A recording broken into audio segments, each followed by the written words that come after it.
ইতিহাসের সর্বোচ্চ defence budget পেতে যাচ্ছে বাংলাদেশ।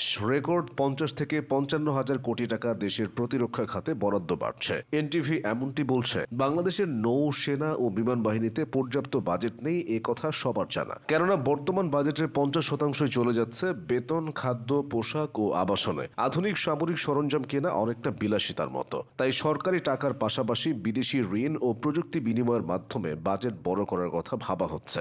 এতে বাংলাদেশ যেমন মাথা তুলে দাঁড়াতে পারবে, তেমনি বিপদের সময় নিজেকে রক্ষা করতে পারবে। 2018 সালে সামরিক শক্তিতে বাংলাদেশ ছিল 58তম। 6 বছর পর বাংলাদেশের অবস্থান এখন 37তম। সামরিক সক্ষমতা বাড়াতে বাংলাদেশ বিভিন্ন সময় রাশিয়া, চীন, তুরস্ক সহ নানান দেশ থেকে সামরিক সরঞ্জাম কেনে। এজন্য প্রচুর অর্থ ব্যয় হয়। বর্তমানে বাংলাদেশ বিমান বাহিনীর বহরে 212টি বিমান আছে। এছাড়া তাদের হেলিকপ্টার রয়েছে 73টি। এর মধ্যে রাশিয়ার এমআই সিরিজের 36টি হেলিকপ্টার আছে। সাথে যুক্তরাষ্ট্র নির্মিত সেসনা বেলের বিভিন্ন মডেলের হেলিকপ্টার আছে 24টি। এর পাশাপাশি ফ্রান্স ও ইতালি থেকে কেনা কিছু প্রশিক্ষণ বিমান ও হেলিকপ্টারও ব্যবহার করে বাংলাদেশ। আধুনিক প্রতিরক্ষা ব্যবস্থায় ড্রোন অত্যন্ত গুরুত্বপূর্ণ। বাংলাদেশের সামরিক বাহিনীর কাছে 44টি ড্রোন রয়েছে বলে জানাচ্ছে ওয়ার পাওয়ার বাংলাদেশ। এর মধ্যে 36টি স্লোভেনিয়ায় নির্মিত ব্রামোস C4I। তুরস্কের তৈরি বাইরাক্তার TB2 আছে 6টি। এছাড়া ইতালির সিলক্স ফ্যালকো সিরিজের 2টি ড্রোনও আছে বাংলাদেশের বহরে। বাজেট বাড়লে বিমান বাহিনীর বহরে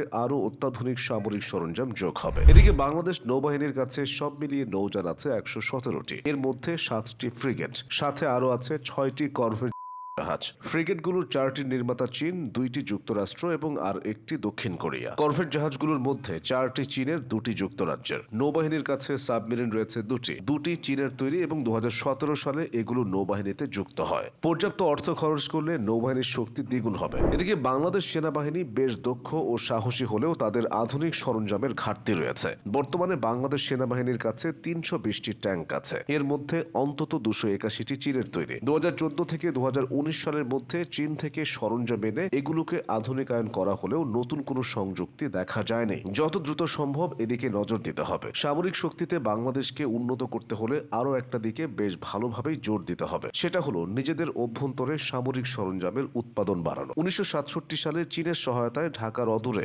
গাজীপুরে একটি কারখানার নির্মাণ কাজ শুরু হয়েছিল। 1970 সালে সেটি উদ্বোধন করা হয়। বাংলাদেশ কারখানার ওয়েবসাইট থেকে জানা যায়, 1971 সালে মুক্তিযুদ্ধের কারণে কারখানার নির্মাণ কাজ ব্যাহত হয় এবং চীনা দল কারখানা ত্যাগ করে। পরে 1975 সালের 31শে আগস্ট চীন বাংলাদেশকে স্বীকৃতি দেয়। তার পরের বছর চীনা কারিগরি দল কারখানাটিকে পুনরুজ্জীবিত করে এবং আরও 1 বছর পর অর্থাৎ 1977 সাল থেকে কারখানাটি নিয়মিত উৎপাদনের জন্য চালু হয়। বর্তমানে এখানে বেশ সরঞ্জাম তৈরি হলেও এর কাঁচামাল ও যন্ত্রাংশ আসে চীন থেকে। এরকম ফ্যাক্টরির সংখ্যা আরও বৃদ্ধি করতে পারলে দেশের সামরিক সক্ষমতাও বৃদ্ধি পাবে।